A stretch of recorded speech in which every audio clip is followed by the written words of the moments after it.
इन विचित्र घटनाओं के 4 दिन बाद लगभग रात 11 बजे कैंटरविले चेस से एक अंतिम संस्कार निकला।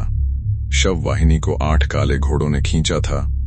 प्रत्येक के सिर पर एक बड़ा गुच्छा लहराते ऊंट पक्षी के पंखों का, और शीशे का ताबूत एक समृद्ध बैंगनी पल्ल से ढका था, जिस पर सोने में कढ़ाई की गई कैंटरविले कोट ऑफ आर्म्स थी।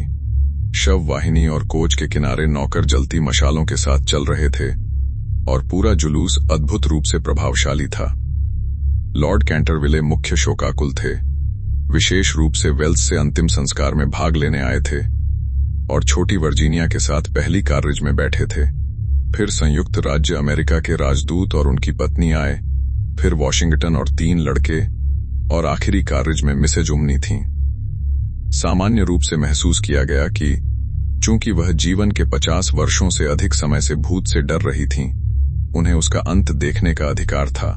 चर्चयार्ड के कोने में पुराने यू ट्री के ठीक नीचे एक गहरा कब्र खोदा गया था, और सेवा को रेवरेंड ऑगस्टस डैम्पियर ने सबसे प्रभावशाली ढंग से पढ़ा। समारोह समाप्त होने पर नौकरों ने कैंटरविले परिवार में पालन की जाने वाली पुरानी प्रथा के अनुसार अपनी मशालें बुझा दीं, और जैसे ही ताबूत को कब्र में उतारा जा रहा था, वर्जीनिया आगे बढ़ी और उस पर सफेद और गुलाबी बादाम के फूलों से बनी बड़ी क्रॉस रख दी। जैसे ही उसने ऐसा किया, चांद बादल के पीछे से निकला और अपनी शांत चांदी से छोटे चर्चयार्ड को भर दिया, और दूर के कोप्स से एक बुलबुल गाने लगी। उसने भूत के डेथ के गार्डन के वर्णन के बारे में सोचा। उसकी आंखें आंसुओं से धुंधली हो गईं, और घर लौटते ड्राइव के दौरान वह मुश्किल से एक शब्द बोली। अगली सुबह लॉर्ड कैंटरविले के शहर जाने से पहले मिस्टर ऑटिस ने भूत द्वारा वर्जीनिया को दिए आभूषणों के विषय पर उनसे साक्षात्कार किया। वे पूरी तरह शानदार थे, विशेष रूप से एक निश्चित रूबी हार पुराने वेनेसियन सेटिंग के साथ, जो 16वीं सदी के कार्य का वास्तव में उत्कृष्ट नमूना था, और उनका मूल्य इतना अधिक था कि मिस्टर ऑटिस को अपनी बेटी को उन्हें स्वीकार करने की अनुमति देने में काफी संकोच महसूस हुआ। माई लॉर्ड, उन्होंने कहा, मुझे पता है कि इस देश में मॉर्टमैन को ट्रिंकेट्स पर भी लागू माना जाता है, साथ ही भूमि पर, और मेरे लिए यह पूरी तरह स्पष्ट है कि ये आभूषण आपके परिवार के वारिस हैं या होने चाहिए। इसलिए मैं आपसे विनती करता हूं कि इन्हें लंदन आपके साथ ले जाए, और इन्हें केवल अपनी संपत्ति का हिस्सा माने, जो कुछ विचित्र स्थितियों के तहत आपको लौटा दिया गया है।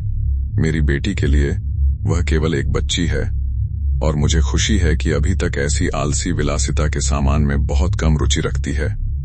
मिसेज ऑटिस से भी, जो मैं कह सकता हूं, कला पर कोई मामूली विशेषज्ञ नहीं है, लड़की रहते हुए कई सर्दियां बोस्टन में बिताने का विशेषाधिकार प्राप्त करने के बाद को सूचित किया गया है कि ये रत्न महान मौद्रिक मूल्य के हैं, और यदि बिक्री के लिए पेश किए जाए तो ऊंचा मूल्य लाएंगे।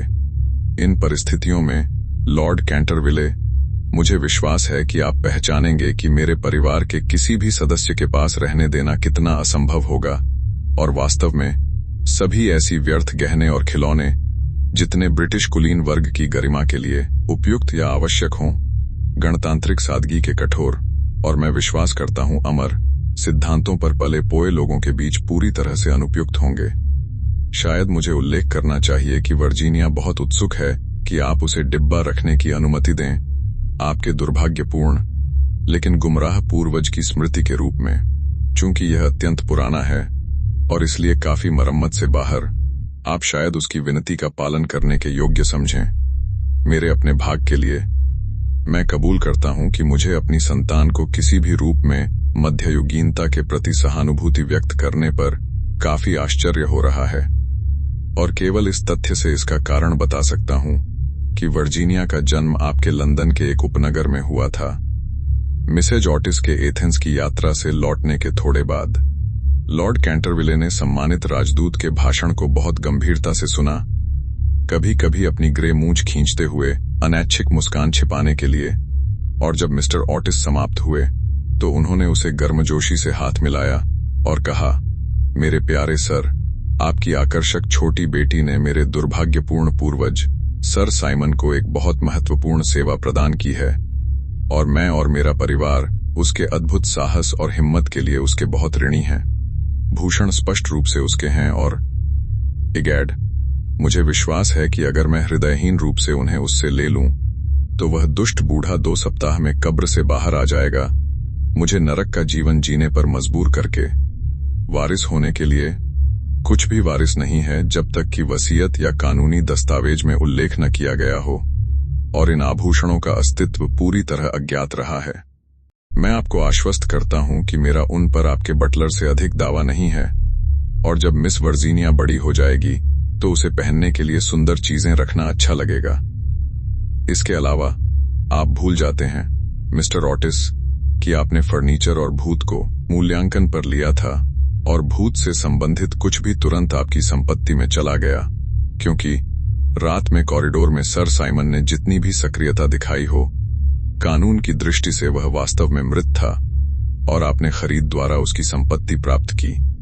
मिस्टर ऑटिस को लॉर्ड कैंटरविले के इनकार से काफी दुख हुआ, और उन्होंने निर्णय पर पुनर्विचार करने की विनती की, लेकिन दयालु पियर पूरी तरह दृढ़ था, और अंततः राजदूत को मनाया कि वह अपनी बेटी को भूत द्वारा दिया उपहार रखने की अनुमति दें। और जब 1890 की वसंत में युवा डचेस ऑफ चेशायर को अपनी शादी के अवसर पर क्वीन के पहले ड्राइंग रूम में प्रस्तुत किया गया, तो उसके आभूषण प्रशंसा का सार्वभौमिक विषय बने, क्योंकि वर्जीनिया को कोरोनेट मिला, जो सभी अच्छी छोटी अमेरिकी लड़कियों का पुरस्कार है, और जैसे ही वह वयस्क हुआ, अपने लड़के प्रेमी से शादी कर ली।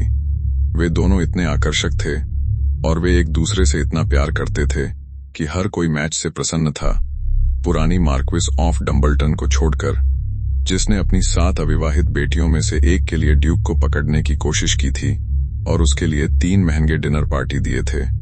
और अजीब बात, मिस्टर ऑटिस स्वयं, मिस्टर ऑटिस को व्यक्तिगत रूप से युवा ड्यूक से अत्यंत लगाव था, लेकिन सैद्धांतिक रूप से वह खिताबों का विरोधी था, और अपने शब्दों में सुख सुविधा प्रेमी कुलीन वर्ग के मध्यम प्रभावों के बीच गणतांत्रिक सादगी के सच्चे सिद्धांतों को भुला दिया जाने का भय नहीं था।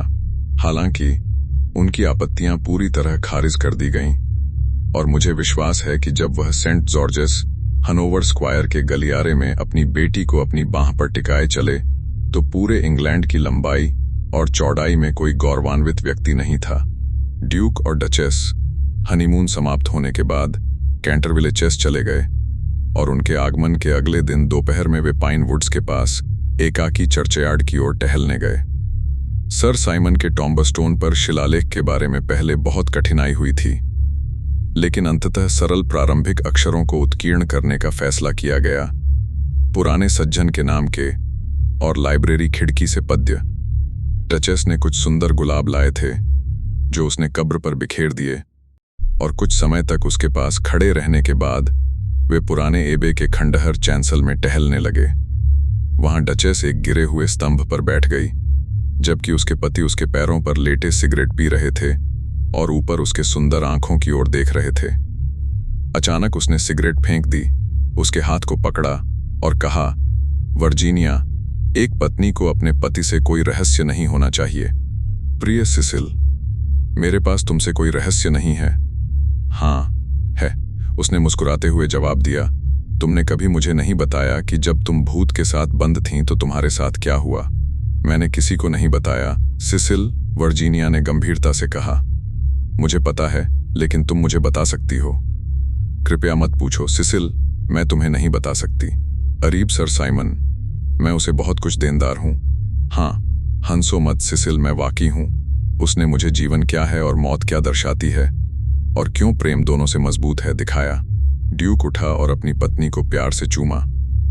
तुम अपना रहस्य रख सकती हो जब तक मेरे पास तुम्हारा हृदय है, उसने बुदबुदाया।